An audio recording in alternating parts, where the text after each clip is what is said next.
Galatia, కప్పదొకియా, Asia, Bithynia అను దేశముల యందు చెదరిన వారిలో చేరిన యాత్రికులకు శుభమని చెప్పి వ్రాయినది.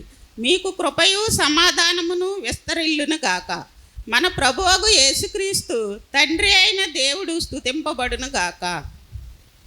మృతులలో నుండి యేసుక్రీస్తు తిరిగి లేచుట వలన జీవముతో కూడిన నిరీక్షణ మనకు కలుగునట్లు, అనగా అక్షయమైనదియు నిర్మలమైనదియు ఓడబారనిదియునైన స్వాస్థ్యము మనకు కలుగునట్లు ఆయన తన విశేష కనికరము చొప్పున మనలను మరలా జన్మింపజేసింది. దేవుడి మాటలు దీవించునుగాక.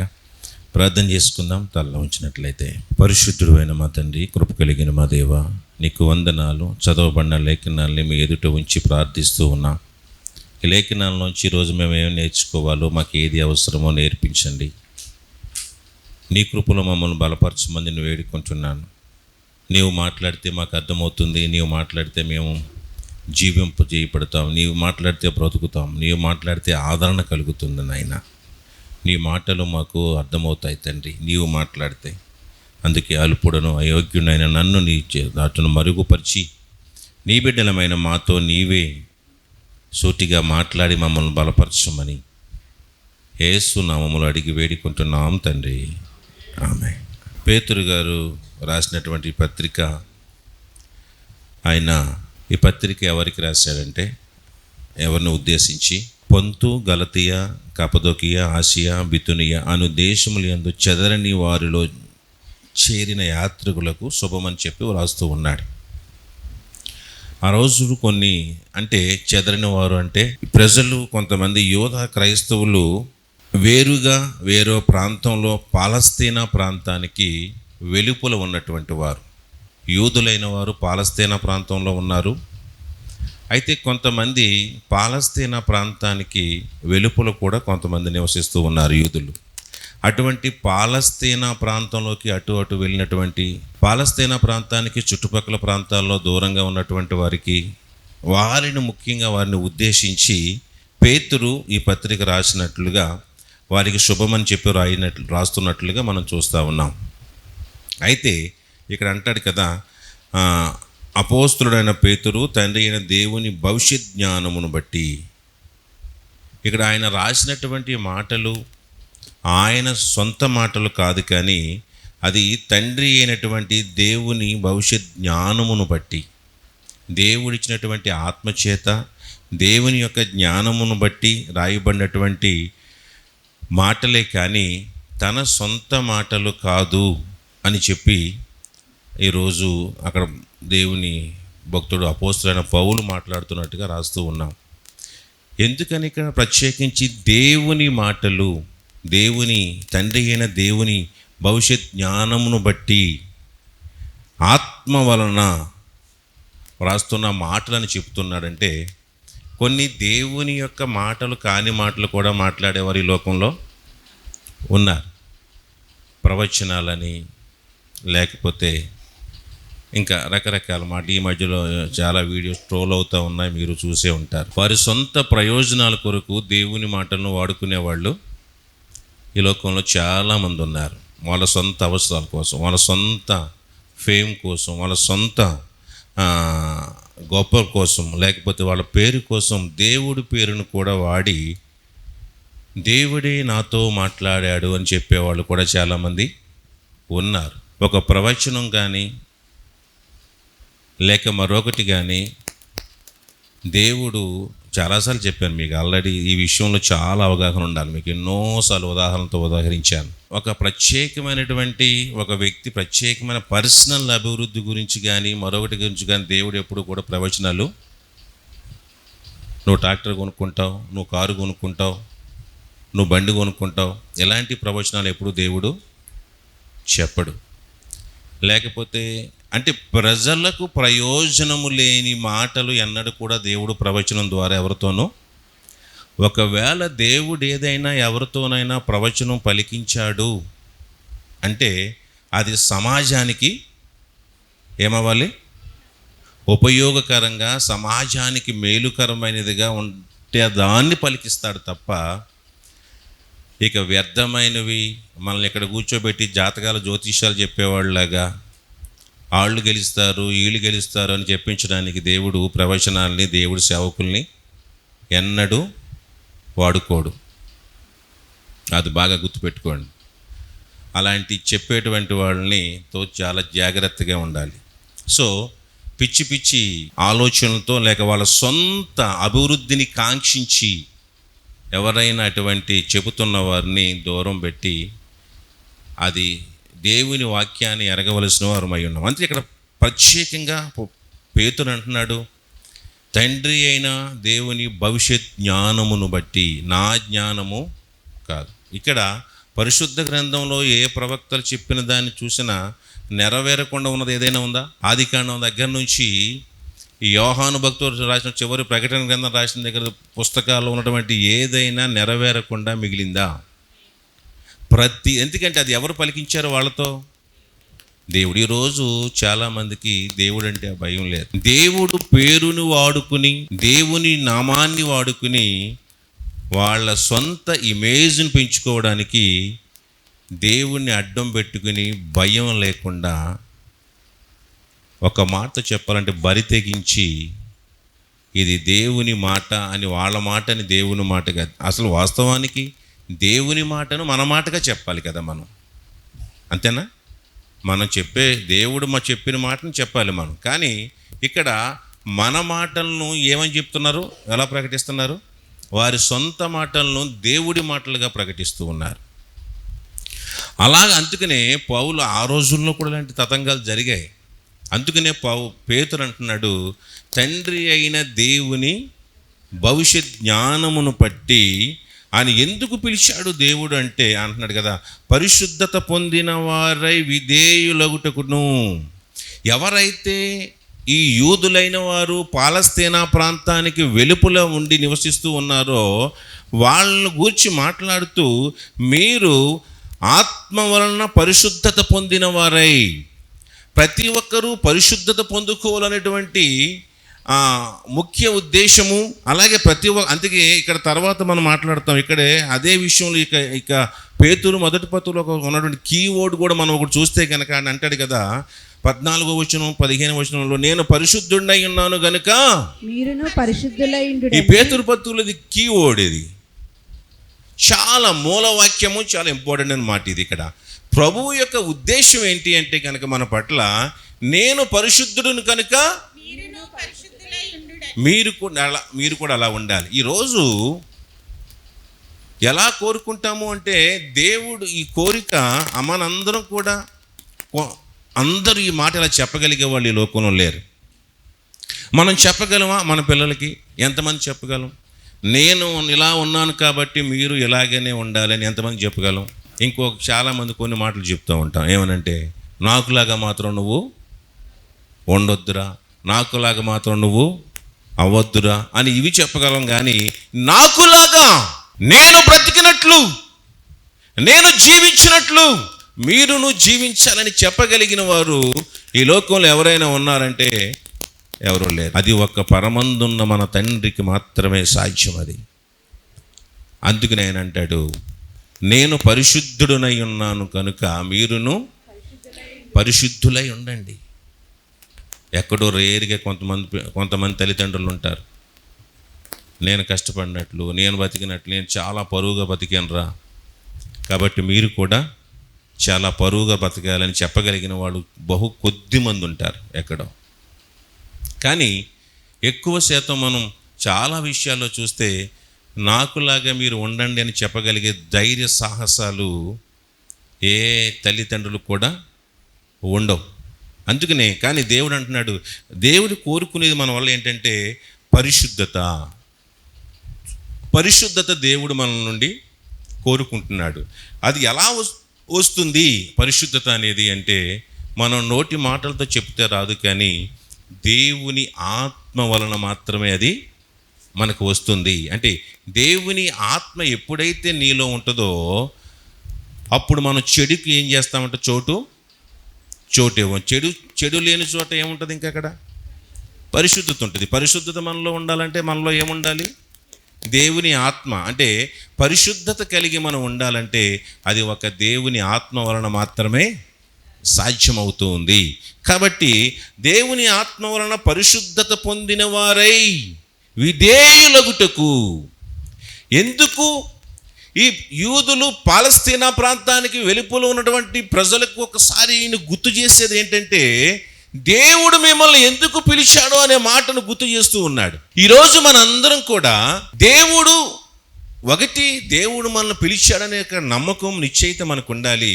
ఒకవేళ ఆ నమ్మకం ఉన్నట్లయితే ఎందుకు పిలిచాడో మనం తెలియాలి. ఎందుకు దేవుడు మనల్ని పిలిచాడు? అసలు దేవుడు మనల్ని పిలిచాడనే నిశ్చయిత ఉందా మీకు? నిశ్చయిత అంటే ఏంటి అంటే మీకు పిలుపు ఉందా అంటే, ఇప్పుడు ఎక్కడికో ఒక ఇంటర్వ్యూకి వెళ్తారు. మనం ఇంటర్వ్యూకి వెళ్ళినప్పుడు ఆ కంపెనీ మనల్ని పిలుస్తుంది. దానికి ఏంటంటే కన్ఫర్మేషన్ లెటర్ మనకి ఇస్తుంది. దాన్ని బట్టి నీకు నిశ్చయిత ఏంటి? దేన్ని బట్టి నాకు అక్కడి నుంచి పిలుపు వచ్చిందని నీకు నమ్మకం? వాళ్ళు పంపిన లెటర్, కన్ఫర్మేషన్ లెటర్ కానీ, ఇంటర్వ్యూ లెటర్ కానీ, లేకపోతే ఒక ఫోన్ కాల్ కానీ, మరొకటి కానీ, ఏదో ఒక దాని ద్వారా వాళ్ళు ఎప్పుడైతే అది వచ్చిందో దాన్ని బట్టి నీకు కన్ఫర్మ్ అయ్యింది. చాలా ఇప్పుడు ఒక ట్రైన్లో టికెట్ రిజర్వేషన్ చేయించుకుంటే నీకు సీట్ కన్ఫర్మ్ అయిందా లేదా అంటాం. ఎలా తెలుస్తుంది కన్ఫర్మ్ అయిందని? నీకు ఒక మెసేజ్ వస్తుంది, మీ సీట్ అలాట్ అయింది మీకు అని, కన్ఫర్మేషన్. అట్లాగా దేవుని పిలుపు నీకుందా అని నీకు కన్ఫర్మేషన్ నీకుందా? ఇప్పుడు ఏదైనా కంపెనీకి కానీ, లేకపోతే ట్రైన్ కానీ, లేకపోతే ఏదో కంపెనీకి మీరు పిలవకుండా ఇలా వెళ్ళిపోయి కూర్చుంటారు. ఇలాగా ఇక్కడికి వచ్చి ఎందుకు కూర్చున్నారంటే ఎవరు పిలిచారు మిమ్మల్ని?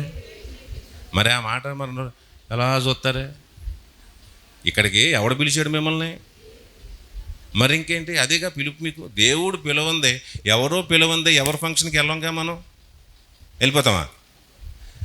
వాళ్ళు పిలిస్తేనే, వాళ్ళ ఇన్విటేషన్ ఉంటేనే, వాళ్ళ కార్డు ఉంటేనే అది అప్పుడు మనం వెళ్తాం కదా, లేదంటే మనం వెళ్ళం. అలాగే ఇక్కడికి దేవుని యొక్క పిలుపు మీకు ఉంది కాబట్టి ఇక్కడికి వచ్చారు. అంతవరకు ఓకే, దానికి మీకు ఒక నిశ్చయిత ఉంది కదా, కన్ఫర్మ్ ఉంది కదా, దేవుడు పిలిచాడు మమ్మల్ని అని ఒక కన్ఫర్మేషన్ వచ్చింది కదా మీకు. వచ్చిన మీకు ఎందుకు పిలిచాడు? చాలామంది శుభలేఖిస్తారు పెళ్ళికి రమ్మని. ఎందుకు రమ్మన్నారు తెలియాలి కదా. భోజనం చేసి వెళ్ళిపోవడానికా, లేకపోతే వచ్చి మా బిడ్డల్ని ఆశీర్వదించమనా, లేకపోతే వచ్చిన మీరందరూ మా పెళ్ళికయ్యే ఖర్చు సరిపడ కట్న కానుకలు సమర్పించి మీరు అర్పించి వెళ్ళాలన్నా? దేనికి? మనం ఎందుకు వెళ్తున్నామో మనకి ఒక కన్ఫర్మేషన్. వాళ్ళు పిలిచారు, ఇన్విటేషన్ ఇచ్చారనేది ఒకటి కన్ఫర్మ్ అయింది.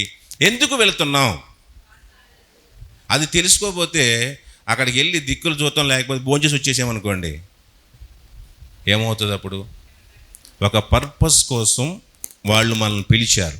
ఎందుకంటే కింద రకరకాలుగా రాస్తారు కదా, ఏదో కొటేషన్స్ అవి మనకు వస్తలేదులే, ఏదో మీ అమూల్యమైన విలువైన మీ ఆశీర్వాదాలు రకరకాలుగా ఏదో రాస్తూ ఉంటారు. అంటే వచ్చి దీవించి వెళ్ళాలని వాళ్ళ కోరిక. అలాగే ఈరోజు దేవుడు మనల్ని పిలిచాడు అనేది ఒకటి నిత్యమైంది కాబట్టి ఇక్కడ వచ్చి కూర్చున్నాం. అదే మనం అనుకుంటే కనుక, పిలిచిన దేవుడు మనల్ని ఎందుకు పిలిచాడని అనుకుంటే కనుక విధేయులుగా ఉండడానికి పిలిచాడు అని పేతురు భక్తుడు పాలస్తీనా ప్రాంతానికి వెలుపల ఉన్నటువంటి యూదులతో మాట్లాడుతూ, మీరు దేవుని ఆత్మ వలన పరిశుద్ధత పొందిన వారై దేవునికి విధేయులగుటకై. 2, విధేయత ఎలా వస్తుంది? విధేయత ఎలా వస్తుందంటే, ఎవరైతే పరిశుద్ధత కలిగి ఉంటారో వారికి విధేయత వస్తుంది.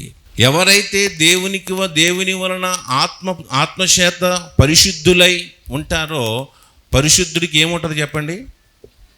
ఖచ్చితంగా ఒక మాటతో మీకు అర్థం, పరిశుద్ధత అంటే మంచివాడు అనుకుందాం. అంటే ఏమి తప్పు చేయనటువంటి మంచివాడు అనుకుందాం మన భాషలో. పరిశుద్ధత అంటే మంచివాడిలో ఏముంటుంది? విధేయత మంచివాడిలో ఉంటుందా, చెడ్డవాడిలో ఉంటుందా? చెడ్డవాడు ఎప్పుడు విధేయత చూపించడు కదా. కానీ ఎవరిలో అయితే దేవుని ఆత్మ ఉంటుందో, ఏదైనా విషయంలో ఎప్పుడైనా ఒక పెద్దవారు ఎవరైనా గద్దించినా, లేకపోతే మరొకటి కానీ, దేవుడికి కానీ మరొకటి కానీ వాళ్ళు విధేయత చూపిస్తారు. నిజంగా వాళ్ళలో దేవుని పరిశుద్ధత, దేవుని ఆత్మ ఉన్నట్లయితే ఖచ్చితంగా మనం మాట్లాడే మాటలకు, దేవుడు మాట్లాడే మాటకు, లేకపోతే దేవుడు తనపై నియమించిన అధికారి యొక్క మాటలకు, గద్దింపుకి లోబడి విధేయత చూపిస్తారు. అందుకనే దేవుడు ఖచ్చితంగా దేవుని పిల్లలమైన మనల్ని దేవుడు మొదటిగా మనల్ని ఎందుకు పిలిచాడు అనే దాంట్లో ఒక విషయం మనం స్పష్టంగా తెలుసుకోవాలంటే ఆయనకు విధేయులుగా ఉండడానికి మనల్ని పిలిచాడు. విధేయత అంటే ఎలా కనపరుస్తాం? విధేయత, నీకు విధేయత ఉందని ఎలా తెలుస్తుంది? లోబడ్డం అంటే ఒక వ్యక్తి చెప్పినటువంటి పనిని నువ్వు ఎప్పుడైతే చేస్తావో అది విధేయత చూపించడం. అంటే నేను ఒక పని చెప్పాను, అది నా మీద విధేయత ఉన్న వాళ్ళైతే ఆ పని ఏం చేస్తారు? చేస్తారు. లేనివాడైతే ఆయన అలాగే చెప్తాడు, నాకు బోర్డు పనులు ఆయన చెప్పిన పనే చేయాలి నాకు అని పోతాడు. నీకు విధేయత ఉందని ఎలా తెలుస్తుందంటే నాకు, లేకపోతే మీరు మనం ఎవరికైనా ఒకరికి పని చెప్పినప్పుడు ఆ పని వాళ్ళు చేసినప్పుడు, మనం ఎవరి మీద ఒక బాధ్యత ఉంచినప్పుడు ఆ బాధ్యతను వారు నెరవేర్చినప్పుడు దాన్ని బట్టి మనకు అర్థమవుతుంది ఈ వ్యక్తికి నా మీద విధేయత ఉంది, ఈ వ్యక్తి నా మాటను గౌరవిస్తున్నాడు, ఈ వ్యక్తి నా మాటను వింటున్నాడని మనకు అర్థమవుతుంది. అలాగే ఇక్కడ దేవునికి విధేయుడు అవడం అంటే దేవుడు చెప్పిన పనిని చేయడం. హల్లెలూయా. దేవుడు ఏం చెప్పాడు మనకి? చాలా చెప్పాడు. ఒకటి అని ఎక్కడ చెప్తాం? మరి అందులో ఏదైనా ఒకటి చెప్పండి. ఆయన ఈ లోకాల నుంచి ఆరోహణం అవుతూ ఈ లోకం నుంచి వెళ్ళిపోతూ ఆయన మనకు అందరికీ ఒక సర్వలోకానికి ఒక ఆజ్ఞ ఇచ్చాడు. సమస్త జనులను సర్వలోకానికి వెళ్ళి, సర్వ సృష్టికి వెళ్ళి సువార్తను ప్రకటించి సమస్త జనులను నాకు శిష్యులనుగా చేయుడి. దేవుడు చెప్పిన మాట. ఇప్పుడు ఈ పనిని మనం జరిగించినట్లయితే దేవునికి మనం విధేయత చూపించినట్లు. అంటే దేవుడు మనకు అప్పగించిన పని అది ఒకటి చెప్పాం అంతే. ఇంకా అలాంటి చాలా చాలా చాలా చాలా ఉన్న దేవుడు చేయమన్నవి. ఎలా ఉండాలో, ఎలా బ్రతకాలో, ఎలా జీవించాలో, ఎలా నడుచుకోవాలో, దేవుని కొరకు మనం ఏం చెయ్యాలో ఇలాగ పరిశుద్ధ గ్రంథంలో ఎన్నో రాసించాడు. ఏదేమైనా దేవుని సువార్త ప్రకటించడం, దేవుని పని ఒక్కటే, ఆయన చెప్పిన మాట చేయడమే ఆయనకు నీ మీద, నీకు ఆయన మీద విధేయత ఉందని కనపరచగలుగుతాము. Praise the lord. హల్లెలూయా. అలాగే ప్రతీది కూడా అందుకనే దేవుడు మనల్ని విధేయులగుటకును, యేసుక్రీస్తు రక్తం వలన ప్రోక్షింపబడుటకును ఏర్పరచబడిన వారికి, ప్రైజ్ ది లార్డ్. హల్లెలూయా. దేవుని విషయంలో మనము ఏర్పరచబడిన వారు ఉన్నాం. దేవుడు అనేకులను పిలిచాడు, అందరినీ పిలిచాడు. దేవుడు నిన్ను నన్నే పిలిచాడు, ఇంకెవరన్నా పిలిచాడా? ఎలాగ కన్ఫర్మేషన్ అది? అందరిని పిలిచాడని ఎలా చెప్పగలుగుతాం? ప్రయాసపడి భారం మోస్తున్న సమస్త జనులారా ఎక్కడికి రావాలి? అక్కడ ఏముంది? సమస్త అంటే ఒక్కని పిలిచాడా దేవుడు? సమస్త జనులను పిలిచాడు. అంటే ఒక్కరిని పిలవలే, అందరినీ పిలిచాడు. కానీ వచ్చిన వారు, వారిని ఇక్కడ రాశాడు, ఏర్పరచబడిన వారికి. పిలుపు అందరికీ ఉంది, ఏర్పరచబడిన వారు కొందరే. అందరినీ పిలిచాడు, కొంతమంది మాత్రమే వచ్చాం. చాలా సందర్భంలో దానికి చాలా ఉపమానాలు కూడా చెప్పాడు దేవుడు. మత్తయి సువార్తలో వాటిల్లో ఒక వివాహ విందుకి కొంతమందిని పిలుస్తాడు, కొంతమంది ఏదో సాకులు చెప్తారు, కొంతమంది ఏమో పొలం కొనుక్కున్నాను వెళ్ళానంటాడు, కొంతమంది ఏమో ఎడ్లు కొనుక్కున్నాను వెళ్ళానంటాడు, కొంతమంది రకరకాలుగా ఏదో చాలా రకాలుగా చెప్తాడు. పిలిచిన వారు అందరూ రాలేదు, అప్పుడు వేరు ఒకరు మరలా పిలుస్తాడు దేవుడు.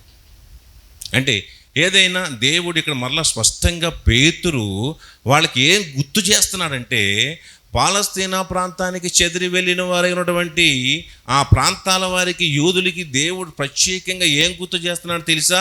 మీరు ఏర్పరచబడిన వారు, ఇది మర్చిపోవద్దు. ఈరోజు కేవలము అక్కడ ఎవరికంటే చెదరినటువంటి యూదులకని రాయబడినప్పటికీ ఈ మాటలు సమస్త కాలాలలో ఉన్న ప్రజలకి కూడా ఇది అవసరమైన మాటలని భవిష్యత్ జ్ఞానమును బట్టి ఆనాడే దేవుడు పేతురుతో రాయించాడు. హల్లెలూయా. అందుకంటే భవిష్యత్ జ్ఞానమును బట్టి, ముందు జరగబోయే కాలాన్ని బట్టి ఈ మాటలు కేవలము ఆనాటి చెప్పబడినటువంటి పొంతు, గలతీయ, కపదొకియ, ఆసియా, బితునియ అనే దేశంలో ఉన్నటువంటి చెదరిన యూదులకు మాత్రమే కాదు, కానీ నాటి నుంచి నేటి వరకు ఈ రోజు ఉన్న క్రైస్తవ్యానికి, రేపు రాబోతున్న క్రైస్తవ్యానికి, తర్వాత తరాలకు కూడా ఈ మాటలు సరిపోయే విధముగా క్రైస్తవ జనాంగానికి, క్రైస్తవ సమాజానికి సరిపోయే మాటలు ఇవి. అంటే ఆనాడు ఉన్న ప్రజలను మాత్రమే, ఆ ప్రాంతాల్లో ఉన్న ప్రజలను మాత్రమే మీరు పరిశుద్ధత కలిగి ఉండాలని చెప్పట్లేదు, కానీ ఈనాటి ఉన్న క్రైస్తవులమైన మనము రేపు మన తర్వాత తరాల వాడికి కూడా దేవుడు చెప్పబోయే మాట ఏంటంటే, మనం ఎలా ఉండాలని కోరుకుంటున్నాడు దేవుడు అంటే, పరిశుద్ధత కలిగిన వారిగా ఉండాలని, అలాగే దేవునికి విధేయత చూపించే వారిగా మనం ఉండాలని, అలాగే యేసుక్రీస్తు రక్తము వలన ప్రోక్షింపబడుటకును మన జీవితాలను దేవుని కొరకు సమర్పించడానికి. హల్లెలూయా. మనం ఎందుకు ఏర్పరచబడ్డామో తెలుసా? మన బ్రతుకులు మనం బ్రతకడానికి కాదు, మనం తిని మనం బ్రతికి మన బ్రతుకును మనం వెళ్ళబుచ్చుకోవడానికి కాదు, కానీ ఆయన కొరకు మనం ప్రోక్షింపబడాలి, ఆయన కొరకు మనం ఒలకబోయబడాలి, ఆయన కొరకు మన చెమట కార్చాలి, ఆయన కొరకు మనం అవసరమైతే రక్తం కార్చాలి, అవసరమైతే ఆయన కొరకు మనము సమస్తము దారబోయవలసిన వారమై ఉన్నాం. హల్లెలూయా. అందుకు దేవుడు మనల్ని ఏర్పాటు చేసుకున్నాడు, అందుకు దేవుణ్ణి మనల్ని పిలుచుకున్నాడు. ఆయన కొరకు నీవు ప్రోక్షింపబడాలి. ఇది మనకి నచ్చదు.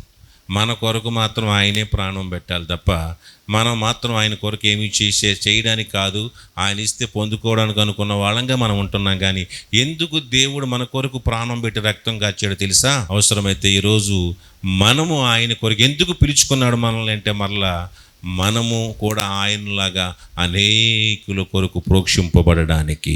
మన సహోదరులైనటువంటి వారు అనేకులు ఈ లోకంలో ఉన్నారు, వారి కొరకు మనం ఏదైనా చేయడానికి, ఆ ప్రోక్షింపబడడానికి, విధేయులవడానికి నువ్వు పిలువబడ్డావు.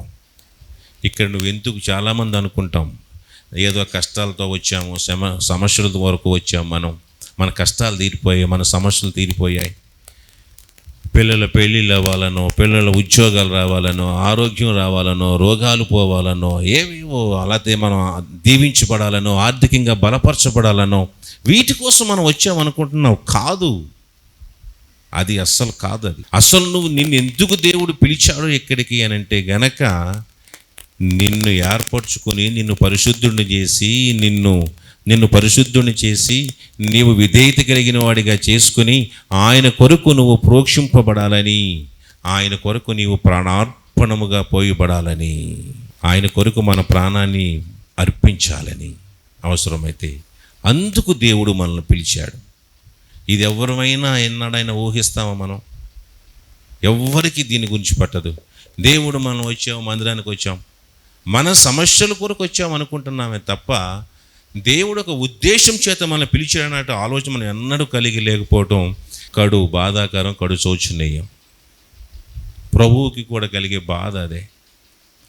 దేవుడు మనల్ని పిలిచినటువంటి పిలుపును మర్చిపోయి మనం జీవిస్తూ ఉన్న విధానాన్ని బట్టి మనం ఒక ఇంత ఆలోచించవలసిన వారిదిగా, అటువంటి వారిలో చేరిన యాత్రికులకు శుభమని చెప్పి వ్రాయినది, మీకు కృపయు సమాధానము విస్తరిల్లునుగాక అని పౌలు వారిని దీవిస్తూ దేవుని కృపను వారికి తెలియపరుస్తూ మాట్లాడుతున్న మాటలు, మన ప్రభువగు యేసుక్రీస్తు తండ్రి అయిన దేవుడు స్తుతింపబడునుగాక. మృతుల్లో నుండి యేసుక్రీస్తు తిరిగి లేచుట వలన జీవముతో కూడిన నిరీక్షణ మనకు కలుగునట్లు.